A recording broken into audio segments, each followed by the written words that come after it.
This episode of the Cherished Lounge is brought to you by Cherished LA. Cherished LA is a survivor-led nonprofit dedicated to empowering survivors of human trafficking and exploitation, while also equipping communities through education, advocacy, and hope. Through trauma-informed care, we're helping individuals discover healing, purpose, and a future filled with possibility. To learn more about our mission or get involved or support the work, visit cherishedla.org. That's www.cherishedla.org. Because every life has value and every story deserves hope. The conversations we have here on the Cherished Lounge are deeply personal to me because I don't come to them only as a host. I come to them as someone who has lived a story of my own. I share that story in my book, Exposed: Surviving the Commercial Sex Industry. Exposed is my own story of exploitation, survival, and the long journey of healing that followed. Each chapter includes reflection questions, making it something you can read on your own or walk through with a group. Exposed is a story not only about what happened to me, but about healing, identity, and finding your way back to yourself. Exposed: Surviving the Commercial Sex Industry is available in print or audiobook through Amazon or wherever you get your books.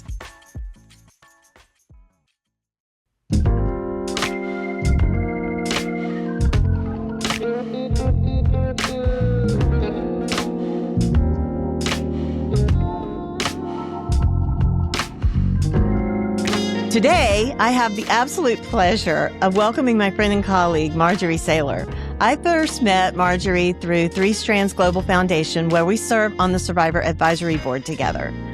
I was so impressed by her wisdom and humility and unwavering commitment to creating meaningful change for survivors. I invited her to come on today. I want to read to you her wide range of experience, so bear with me. Marjorie is a nationally respected survivor leader whose influence reaches across advocacy, policy, and systems change. She serves as a care coordinator and director of human trafficking services and awareness at One Safe Place, North County's Family Justice Center, a project of the San Diego District Attorney's Office. She is also a policy consultant with Right for Girls, board chair of the Survivor Leader Network of San Diego, vice chair of the Survivor Voice Sector for San Diego County Regional Human Trafficking Advisory Council, president of the California Survivor Coalition, and serves on Three Strands Global Foundation Advisory Board. Beyond her many leadership roles, Marjorie has spent years on the front lines advocating alongside survivors, including supporting survivors connected to the Jeffrey Epstein case, while helping shape policy and strengthening survivor-centered responses across California and beyond. Her impact has been recognized by the San Diego County Board of Supervisors, which proclaimed January 11, 2023, Marjorie Saylor Day, in honor of her extraordinary leadership and advocacy. One of the things I admire most about Marjorie is that she never stops asking, how can we do better for survivors? She leads with courage, wisdom, and collaboration. And she reminds us that lasting system change only happens when survivors' voices are not only heard, but trusted. Let's get started. Before we begin, I want to let you know that this episode contains sensitive and potentially triggering content, including discussions of trauma, abuse, exploitation, and sexual violence. Please take care of yourself as you listen and feel free to pause or step away at any time. Some conversations are best experienced without interruption. In this episode, you'll hear a survivor sharing their story largely in their own words. While I normally engage throughout our conversations, there are moments where the most honoring thing I can do is simply listen. Rather than interrupting a deeply personal narrative with additional questions, I've chosen to create space for their voice and story to unfold naturally. I hope you'll listen as if you're sitting with us in the room, not simply listening for what comes next, but bearing witness and allowing the story to be told in the way it needed to be told. Marjorie, I am so excited to have you on today. I've been looking forward to this, interviewing you, and just probably a lot of people already know you. I know a lot of people know you because I can look at your LinkedIn and all of the different places where you are, and it's like, oh my gosh, she knows her. She knows her. But there are people that are going to be listening, maybe that don't live in California and don't know everything that's going on. And so, I'm just excited for all the work you've done. I feel very honored to be interviewing you and to hear from your wisdom and what you have experienced. So welcome today. And I just want you to introduce yourself and tell us a little first about your backstory, because that's something I actually haven't heard.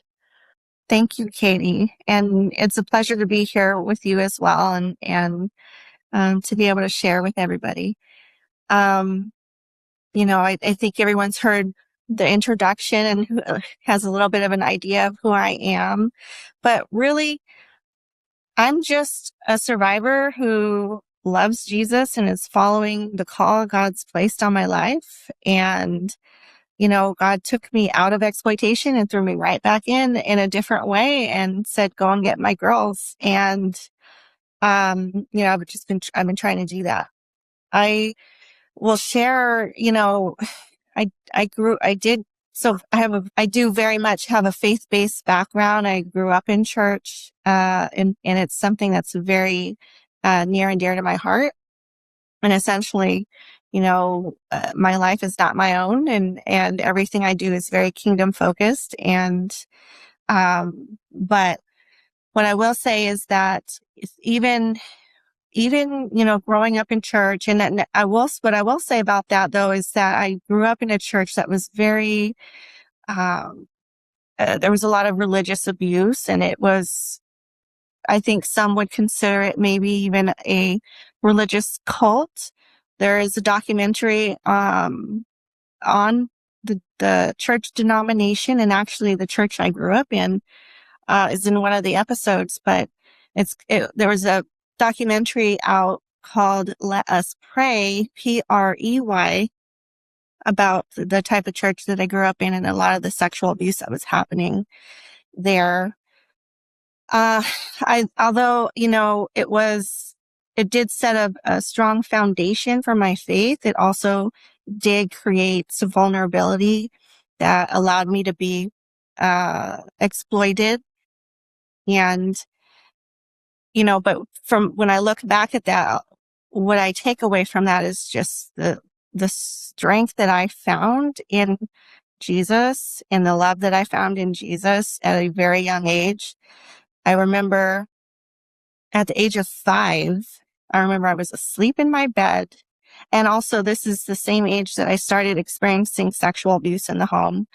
And so I was asleep in my bed. I had a dream that I was walking on a path, and the path split into 2 paths, right? There was a fork in the road.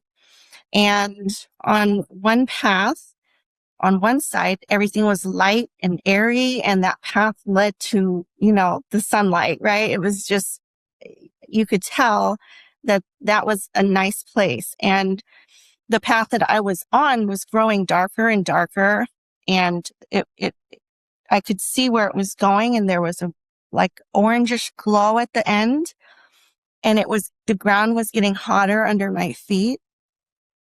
And no matter what I could do, I could not get off of this path. I could not veer off of the path. And I kept walking down this path, and I felt so alone, and I felt terrified, and I knew exactly where I was going. I knew I was going to hell. And I think it scared me so much that I woke up out of my sleep, and I sat up in my bed, and I asked Jesus to come into my heart over and over and over again till I felt like everything was fine again and I could go back to sleep, and Jesus was in my heart. And I remember that so vividly. And after that, I started developing a relationship with Jesus, just one-on-one. And Jesus spoke to me in my dreams. I had different dreams every night, but they were the same. Jesus would come to me and take me by the hand. We'd fly over rooftops and he would point out people to me. And, he would say, this person's like this because of this. And she does that because of this. And so I was learning about people, but those dreams stopped around the age of 8 or 9. Because at the time, the sexual abuse was still going on. My mom was in a domestic violence relationship with my stepfather, who was my abuser. It was chaos and fear. And I remember, praying constantly for God to remove this man from our home to give us safety. And he tried to kill my mom, and I was so anyways, backtrack to about 8 or 9. That's kind of where I had been praying for a while for freedom from that experience. And I just started to get bitterness. I started to feel, angry. I still loved the Lord deeply, and I still trusted and believed in God, but I started feeling bitter, and I let bitterness in, and that kind of put up a block to those. I just stopped having those dreams. And I really do truly think that I allowed the root of bitterness in, and that kind of blocked that. And by the time I was 14, my mom was nearly killed by my stepfather. He tried to kill her. And so then that's kind of when she snapped out of her denial about the situation that she was in. And she took me and my siblings and she fled. And we moved to Orange County with my grandparents, and I had to leave my church. And at the time, I didn't see how God was working through all of that. I just saw, oh my gosh, I'm leaving the only home that I know. This is just my church. And I just became even more angry. And I became so angry that I walked away from God. And at 15, I was raped by a neighborhood boy who was on the football team at my school. And I didn't know how to talk about that. And that was that at that point, I had still, in the church I grew up in, we were raised, the girls in the church were raised to be wives to their husbands, preferably a pastor's wife. And so that was like a deep dream of mine, to be a wife and a mother. And we were taught to value our purity. And even though there was some sexual abuse, I hadn't lost my virginity up until this point when I was raped by that boy. And, I allowed the devil to lie to me, and I took in that lie. And I think it's probably the biggest lie I ever believed, that I was tainted, that I was unworthy of marrying a godly man, that I was of no value anymore. And I didn't know how to talk about it. I didn't feel safe at home. I didn't feel heard. And so I ran away from home at 15, ran away from school, especially ran away from God. And, I told myself I could do better taking care of myself on my own. And I just ran into the arms of exploitation. 17 years of exploitation in different forms. And I had ran away from home, moved into a drug house. And at the time, I didn't know what that was. I had been raised so secluded from everything from the outside world. Had no idea. I was very, very vulnerable, but I moved into a drug house with a much older boyfriend, traded for sex for a place to stay within that first year, until he decided that he wanted me to be his girlfriend and nobody else's. And then that stopped happening, but I was still in this household where drugs were being sold, and it was a very dangerous environment. And at one point there, I think I was 17 at the time, but at one point the man of the house, who was part of a biker gang, owed a lot of money. And so individuals from the cartel came up from Mexico to collect on that money, and they didn't have any of that money. So he left to go try to collect from people that owed him money. And while he was gone, his wife tried to bargain with the men to trade me for, in place of the money if he didn't come back with me. And so I remember hearing those conversations through the walls, because it was an old house. I was hiding out in my room. I knew something terrible was happening because everybody was terrified. But I could feel that fear. But when I heard her say that she was going to trade me, I could have literally jumped out the window in my room and run off, but I was so paralyzed with fear. And, you know, even though I'd ran away from home, ran away from the church, I still had my Bible. And I remember I grabbed my Bible and I just held it in my arms. And I laid on the floor, curled up in a ball, just paralyzed with fear. But I couldn't pray because I was still so angry. I didn't have the words. I just held on to my Bible. And he came back. He had the money. She tried to convince him. You know, they had told her what they had talked about their plans. They were going to take me into Mexico. But he came back with the money, and she tried to convince him to keep the money and still trade me. And he thought about it, but he ended up not doing that because I was the only person taking care of their little girl. And so I stayed in that for another year. And then my boyfriend's boss at the time, who worked for a moving company, decided that, you know, he would take me in, and he provided me with a job, and he provided me with a place to stay. And he was kind of like a dad to me. He was the first man that hadn't tried to do anything with me sexually, and was building up my leadership skills, you know, in the office. And I was running things in the office, booking appointments and all of that for a while. And I did that till I was about 21, and ended up walking into the warehouse that we had it was a weekend.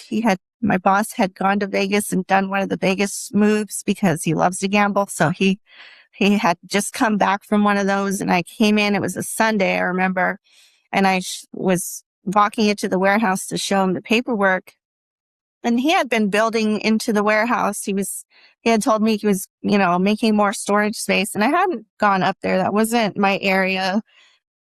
And frankly, it was crowded and dirty, and I didn't really have any reason to go in there. So this was my first time going into that space after all the remodeling and stuff. And I just remember it was like, you know, something out of a movie. It was just so surreal. Like, I walk into this place, and it's pot plants, like super tall, and fans and blowers and lights and all. And it was just, I couldn't believe it. Right. And he had this whole illegal grow system.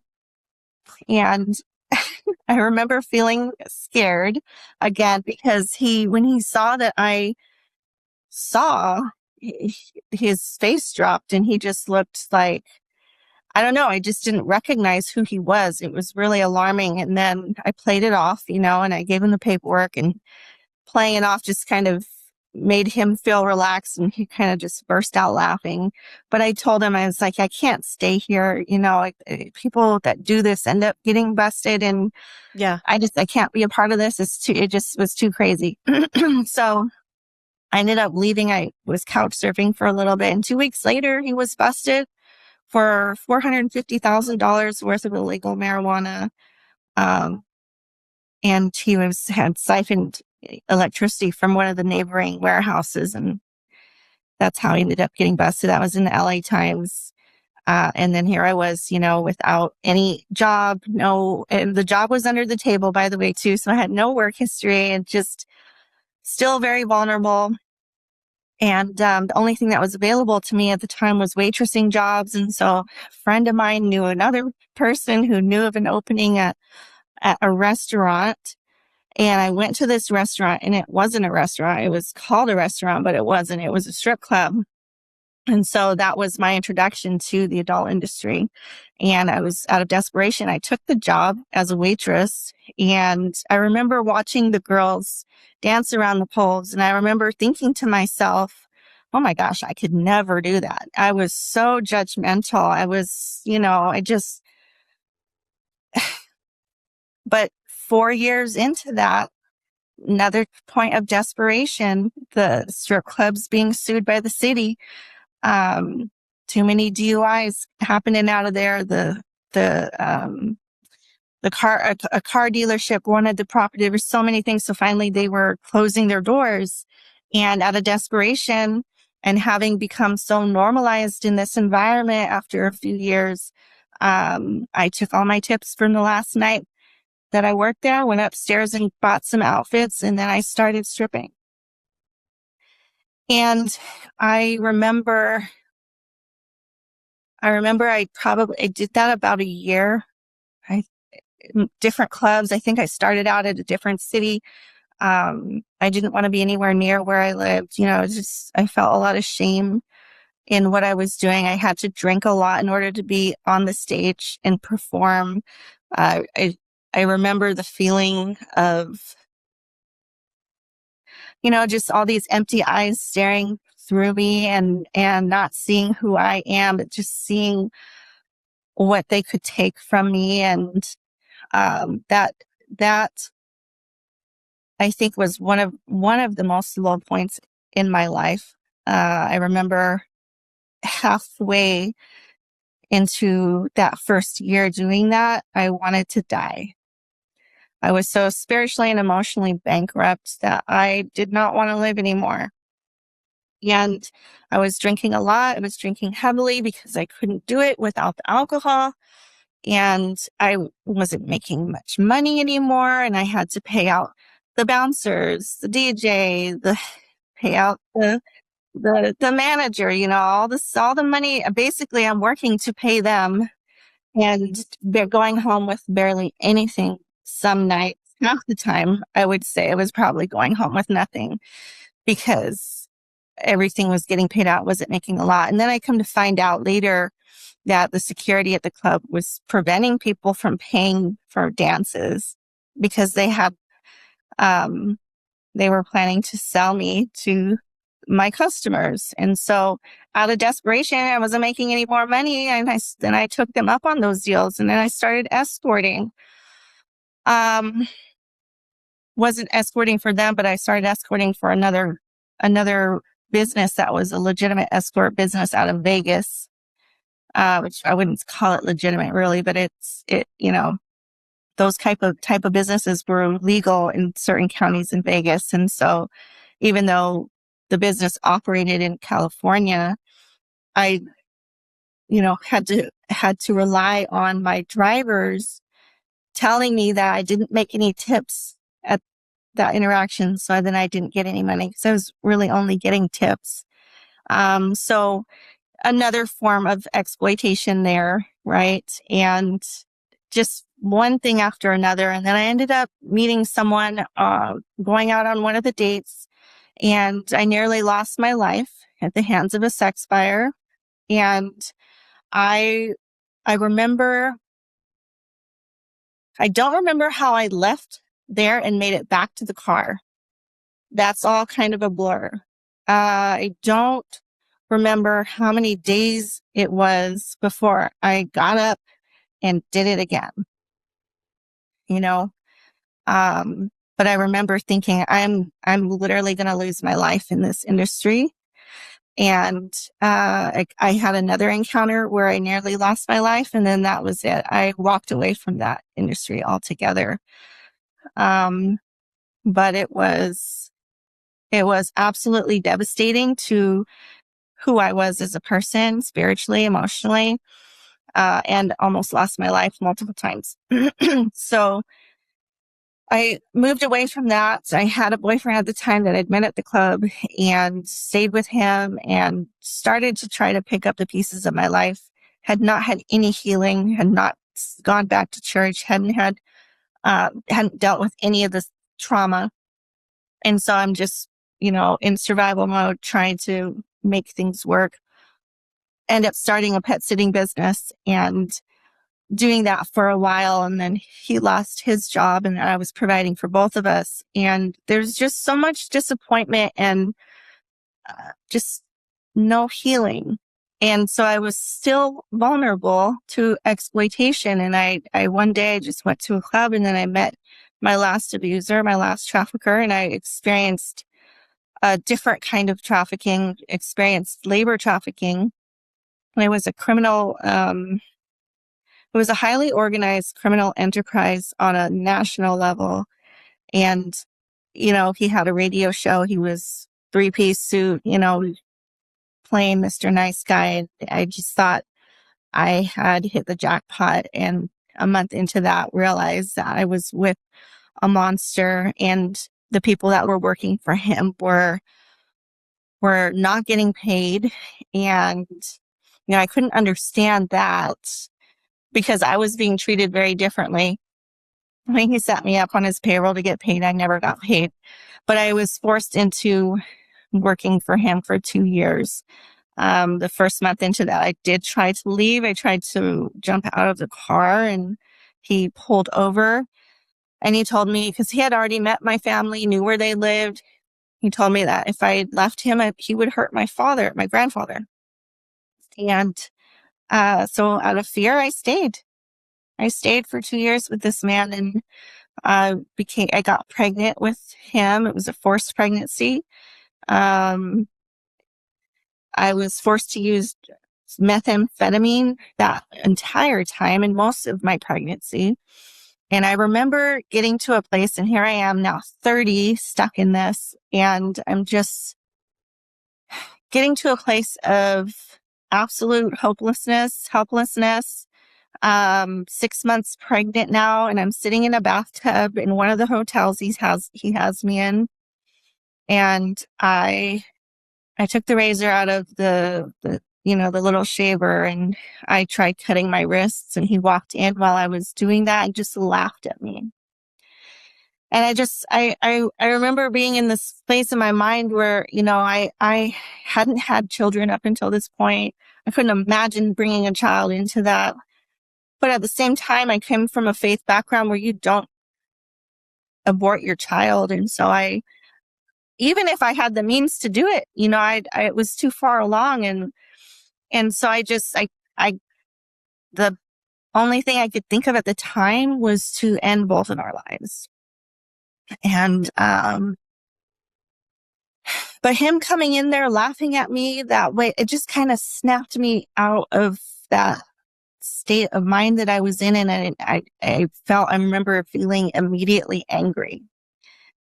And so that put some more fight back into me. And then for the first time in 17 years, after running away from God, I called out to God for the first time. And I said, if you're real, if you're really there, protect this baby. If you give me a healthy baby, if you protect this child from all the drugs in my system, from all of it, if you protect this baby, if you give me a healthy girl, I will give her to you. And she was born a week overdue. And I can't tell you how I got to that point, where we were in the hospital and I was giving birth. It's all very much a blur. And he was there still. I was with him till she was 11 months old. But I remember when the doctors pulled her from me, and I looked down and I just see this little tiny arm up in the air. She had grabbed the scissors from the doctors, scissors to cut the cord. She had grabbed those scissors and she was just holding them up in the air, and they were all mouths dropped, they hadn't seen anything like that. And then they put her on my chest, when I looked at her for the first time, I just realized in that moment that God heard my prayer. There was nothing wrong with her lungs, her heart, she was a big baby, miracle, and God gave me a healthy girl. And so immediately in my heart, I knew God is real and he heard my prayer and he gave me a healthy girl. So I got to make good on my promise. And so that first month after having her, I just remember begging my trafficker, please take me to a church. Oh, I'm getting so emotional right now. Please take me to a church. I need to dedicate my baby. And he ended up taking me to a church that he had grown up in, and coincidentally, and he had me dedicated at Calvary Costa Mesa. When the pastor was still there, he was still alive. I think he died the next year with cancer, but that I remember standing there dedicating her, and he was standing there next to me playing Proud Father, and I didn't even care. I was there for my promise. And I've been trying to make good on that promise ever since. But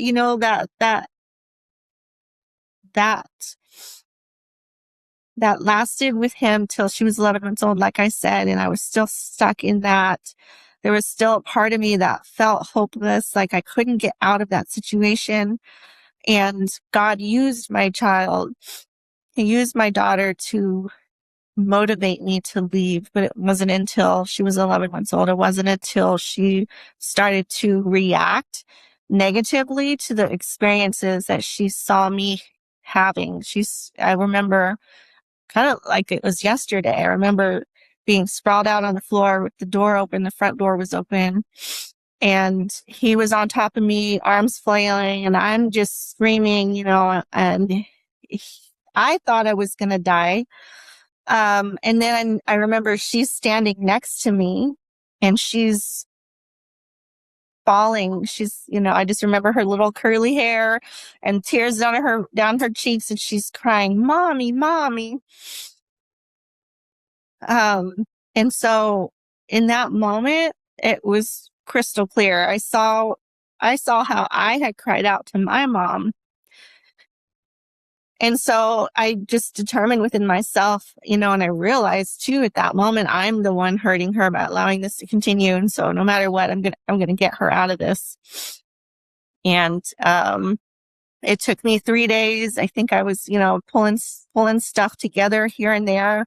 Mm-hmm. And, getting a go bag ready. And I remember he left the keys on the table, and he went to use the bathroom. And so I grabbed the keys, I grabbed her, I grabbed our bag. And then by the time I was getting in the car, he was running out of the house, and I jumped in the driver's seat and I backed off down the driveway. And then I drove off with the window down to the rest of our life. And I remember the air coming in the window, and it was hot. It was a hot summer air. It was, oh my goodness, it was July 18th, actually. So I'm coming up on my 13-year anniversary. Mm-hmm. And I just remember the air hitting my face, and it kind of resuscitated my lungs, kind of like a defibrillator to the heart. And I could finally breathe again. And I remember looking back at her in the rearview mirror and telling her, "Mama's home." And what that meant was, I'm present. I'm present now, and I'm not going to leave you. I'm not going to abandon you. I'm not going to let anything hurt you. And so that was my exit. That was my freedom. He went to jail. I did press charges, and at the time I didn't realize what trafficking was.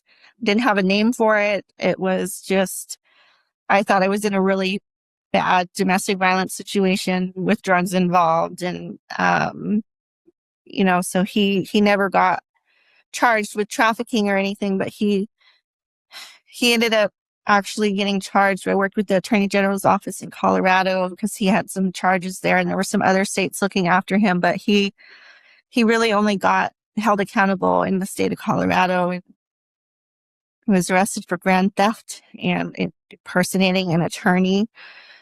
We have a restraining order for life. I remember a year after my freedom from him, I remember, well, before that whole year, really, because I went back to my grandmother and I started attending my grandmother's Bible study. It was just, I knew I needed to get back into church. And so I started small. I started with a Bible study. And I was in that study. I don't think I said a word for probably the first year. I just listened.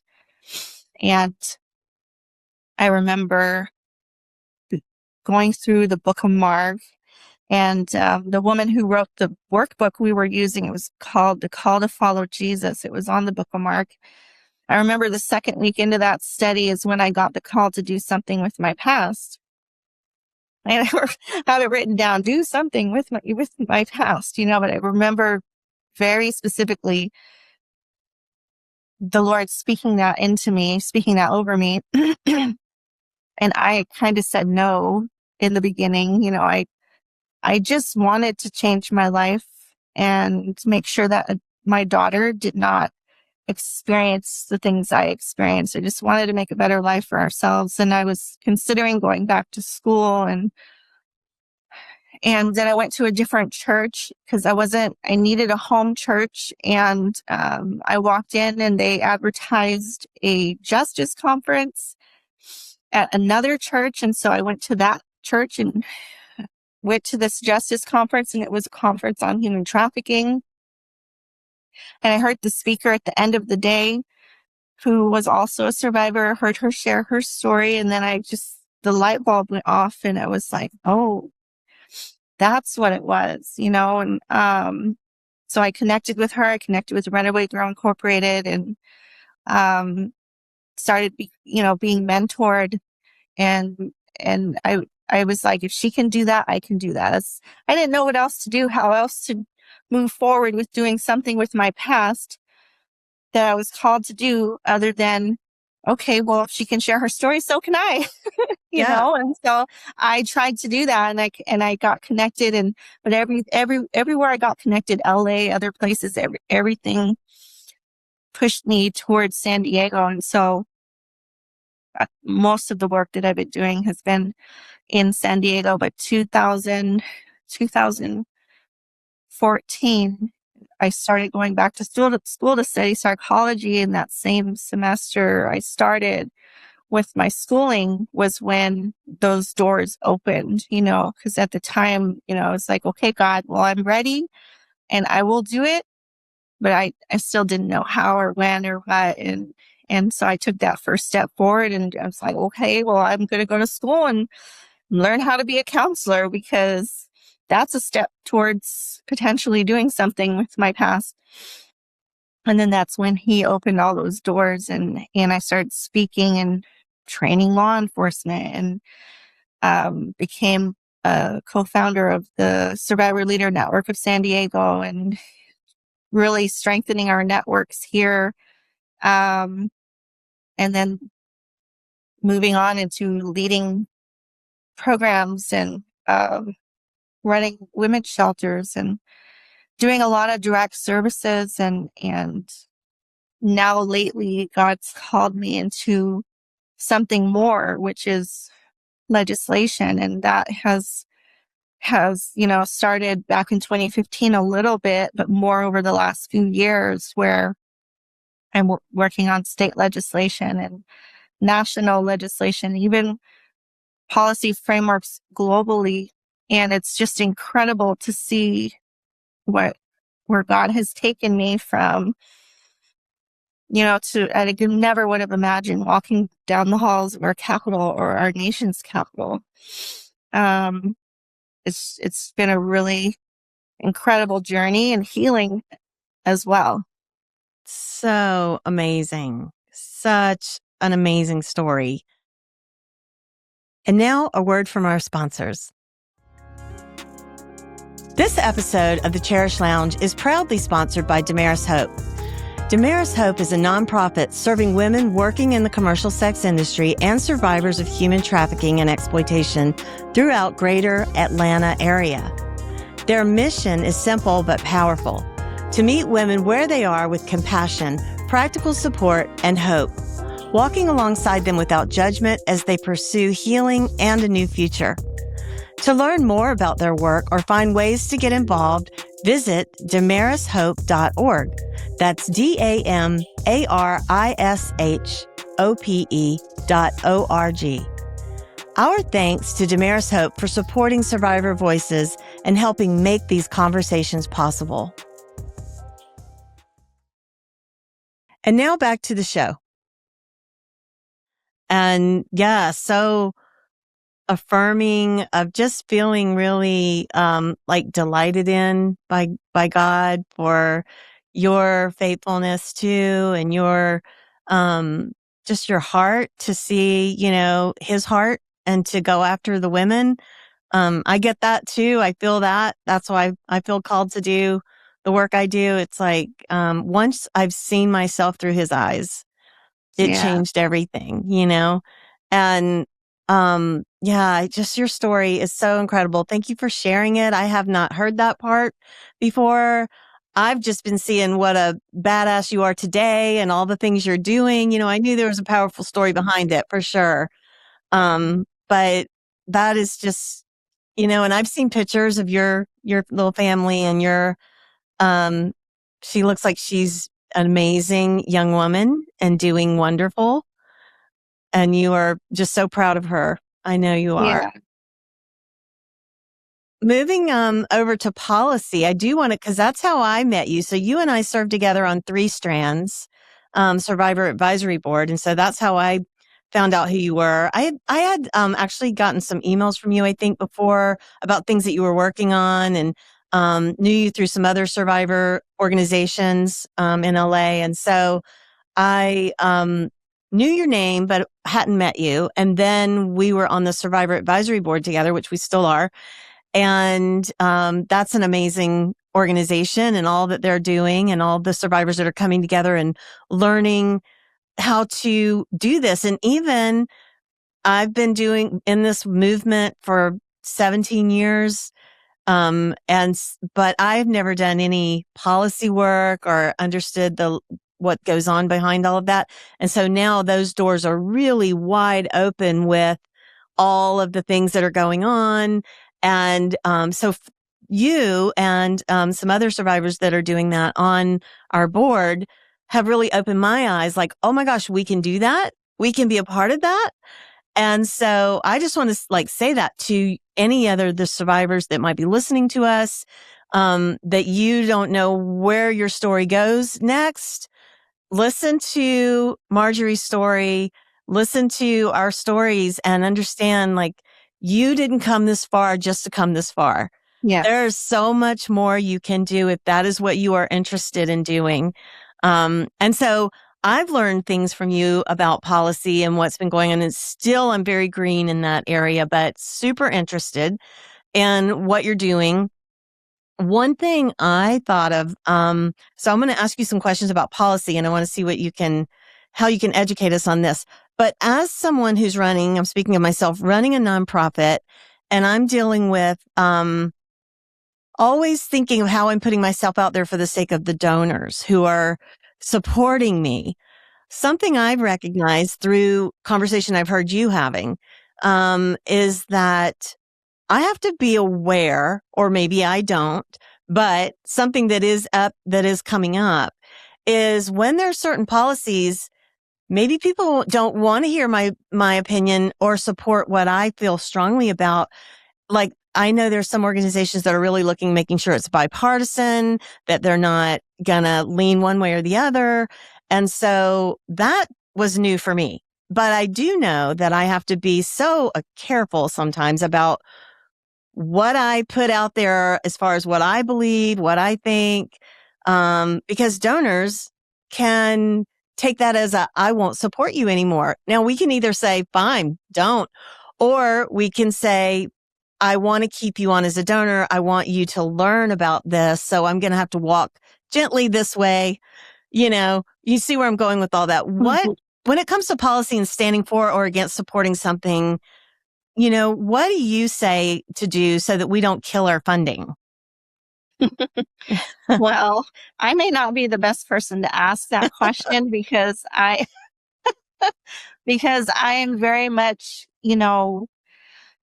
this conversation came up, and I'm not going to say what organization it was or what policy it was, just, for anonymity purposes all around. But, there were some very strong values at stake, or feelings at stake, related to values on how this legislation should go and how people should be supporting this legislation. If you're truly supporting survivor leadership and survivor thrivership and freedom of survivors, there's certain policies that should be, regardless of who's funding you, should be promoted, should be fought for, should be upheld, because the more people who don't uphold those values, this is why we're stuck in this mess. This is why it's so hard to fight for things that seem to the average person a no-brainer. Why wouldn't a politician support that? But at the end of the day, there are funders that fund certain efforts, and then there's funders that want to see exploitation expand. And that's just the truth. And so, an organization that works with lots of legislators on both sides of the table didn't want to get into that fight till the very end. And they, wanted to be more careful. They didn't want to step on any toes or lose any funding. And it's a reality. It's just, that's just how it is, unfortunately. But for some of us who are very much, probably I'd say the abolitionist mindset, which I do consider myself an abolitionist, and in order to end exploitation, we have to reduce demand. We have to hold people accountable, and not just a slap on the wrist. We have to protect our children. We have to protect people from experiencing these harms. And it's just a reality that we deal with, that either A, people don't understand, or B, we're just up against a lot more folks that want to see exploitation expand. It's just the easier narrative to adapt. I mean, it's the easier narrative to listen to is, I want to do this, I like doing it, versus I'm a survivor of it, and this is absolutely horrific, and nobody should have to go through it. Mm.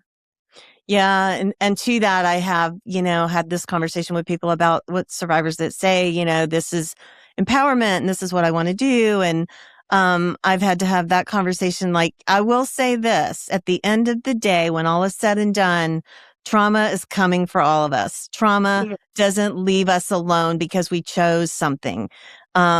We were not meant for this. And so trauma does happen. And so that small percentage that, and then there's this too. Yes, it does feel empowering for a moment when you're the one in charge and you're the one in control, and you can see that person as your abuser, even if it's not the same person. It gives you that power to take that power back. So yeah, I get the whole empowerment conversation. I feel it. I have felt it. But I'm also on the other side now dealing with a lot of trauma and healing from a lot of trauma, and that no one escapes that part. So I think that's what people don't understand. Exactly. Yeah. And I think, to your point, and that was something I told myself too, but that was something I told myself to survive the lifestyle. I had to adapt, because psychologically, our brain, our body, our nervous system, it has to adapt to the trauma. If we're allowing repeated trauma over and over and over, our body has to, in order to survive, it has to adopt it or adapt to it. And so we tell ourselves these lies. We tell ourselves it's empowering. We tell ourselves we want this. And so my heart goes out to the individuals who are in that space and who are saying it, because I know what's on the other side. And once they're removed out of that and offered true opportunity and true love, they would, if they had that in the prior, they would not have chosen what they're doing now. And so it's a very, very small percent, um, who I think would adamantly say, yes, this is what I want. But I think there's also some sex addiction going on there too. And then what does that come from? It's from early childhood sexual trauma. So let's look at the root of why people are vulnerable to this lifestyle. Yes. Yeah. That's the big conversation. I hope that's happening in the rooms that you're going in. So, as far as policy and things that you've been seeing, where do you see the biggest disconnect between legislation and implementation? Well, I think, that's so in 2015, it's kind of when I started getting involved in policy, and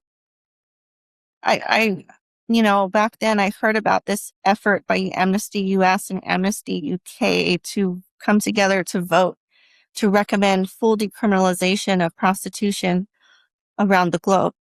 And, I knew immediately the effect that would have. And so that was something that I felt very passionate about, very strong about, and spoke out against in 2015. And since then, we've seen in different states and around the globe, frameworks, full decriminalization framework popping up. And so that's something that's a very hands-off approach. Law enforcement is removed completely from the equation. Everything is legal: pimping, brothel keeping, partners, third-party profiteers, all of it, buying all of it, selling all of it. Everything is legalized, but beyond legalization, it's fully decriminalized. So it's just a complete hands-off approach to prostitution or systems of prostitution, right? And so, anywhere in the world that has that framework, there's an increase in trafficking. There's an increase in domestic violence by up to 50% in that country. There's an increase in rape in that country. It's just devastating. And homicide. Yes, exactly. And so that's something that, is not helping the problem, it's just spreading the problem and creating more need to bring in more supply. And so then therefore trafficking increases.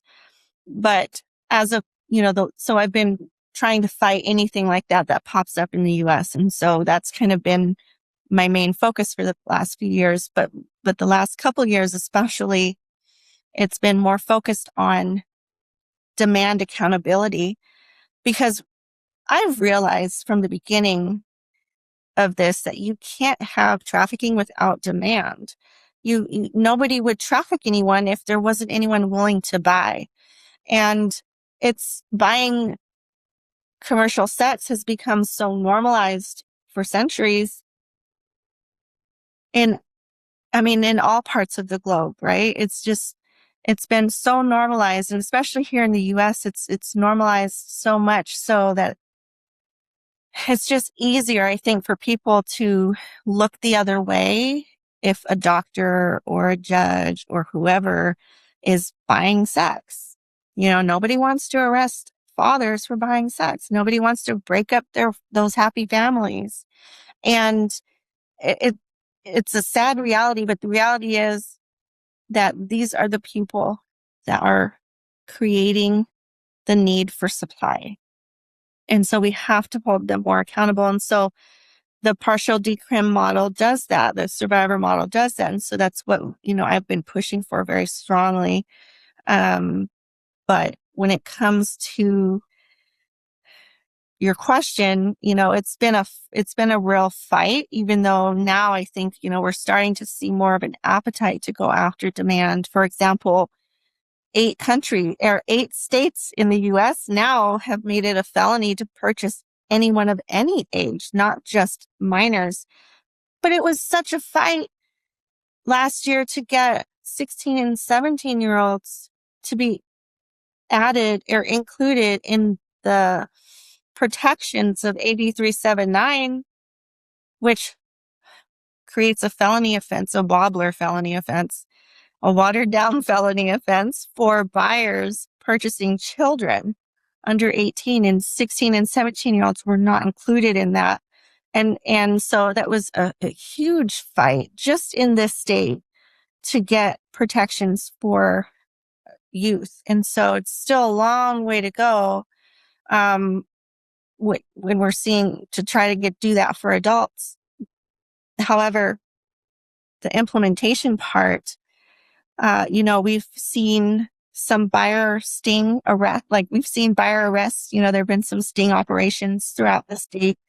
It's going to depend on the DA in that state, because even that bill, it's very much DA discretion on how they're going to prosecute those arrests. And, so, there's so much work to be done still. And it's really comes down to educating.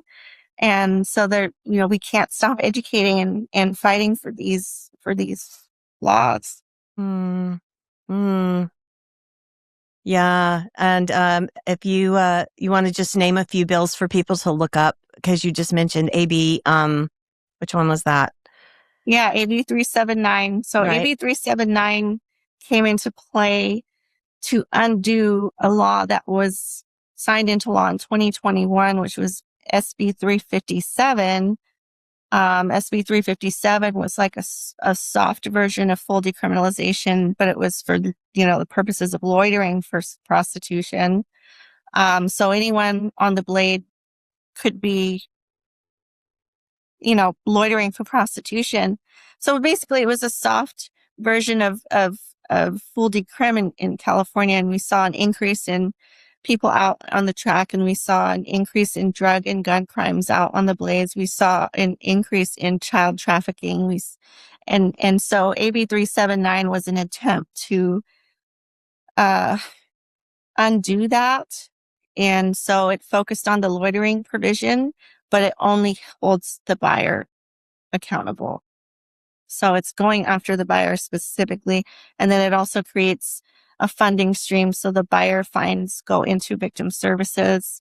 We're still seeing how that's playing out. We're still kind of trying to figure out where how to apply for these funds.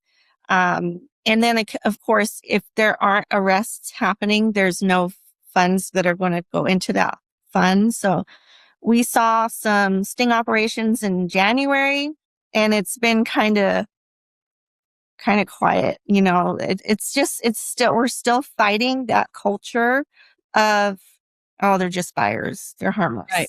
Well, and also because it's also affecting funding that's going somewhere else, right? Yes. So, yes.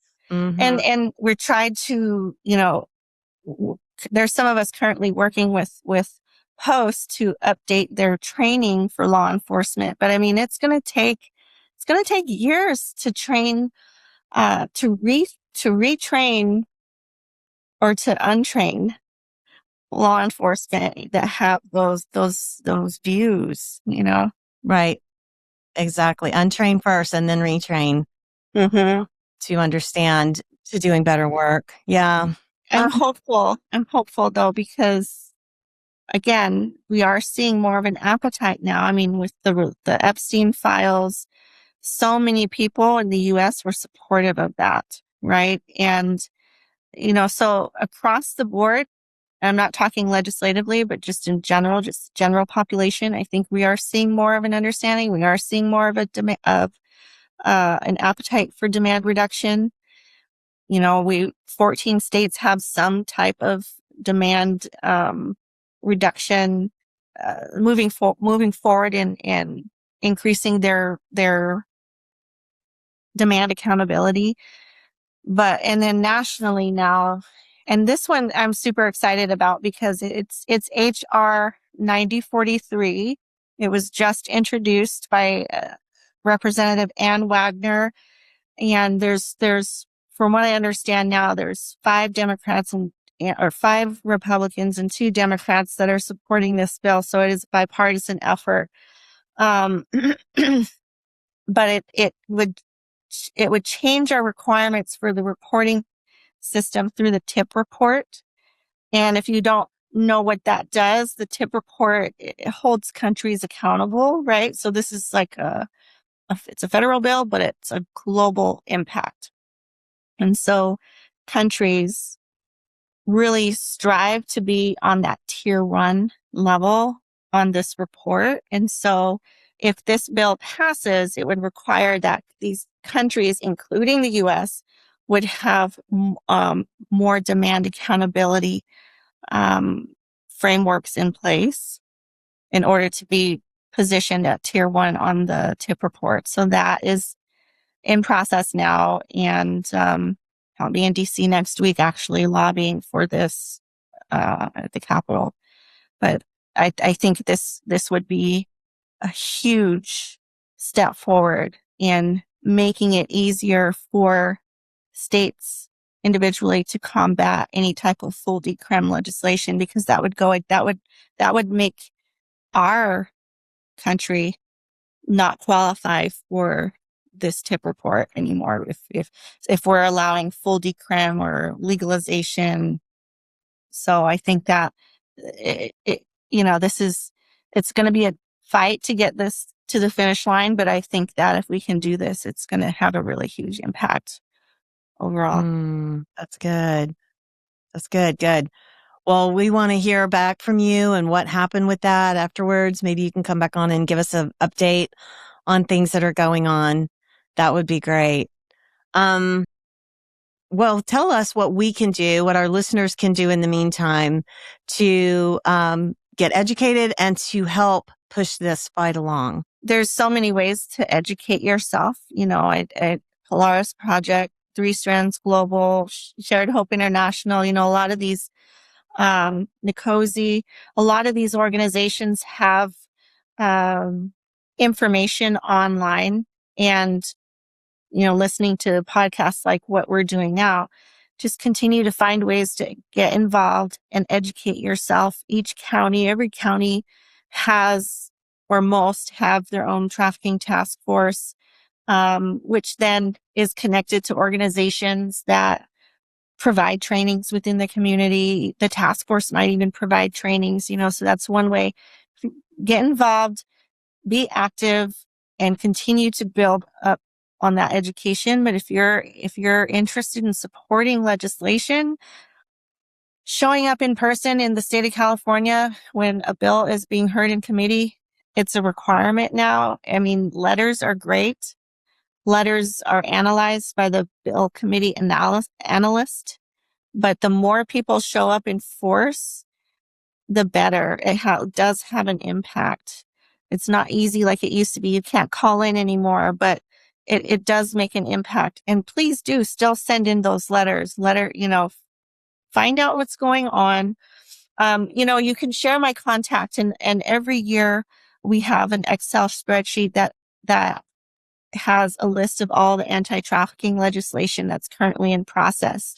And so I'd be happy to send that to people so that they can stay up to date on what's happening legislatively. And then you pick and choose what you want to support, and you can write letters, send them in, go on our state website through our state legislative website, and you can find out what committee that bill is going to be heard in and how to submit a letter through their portal.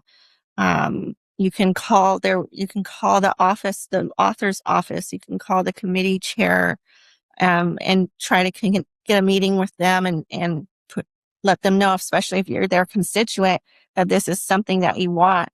Write opinion pieces, get your media involved. I mean, there's so many things that can be done if you really want to get involved and advocate.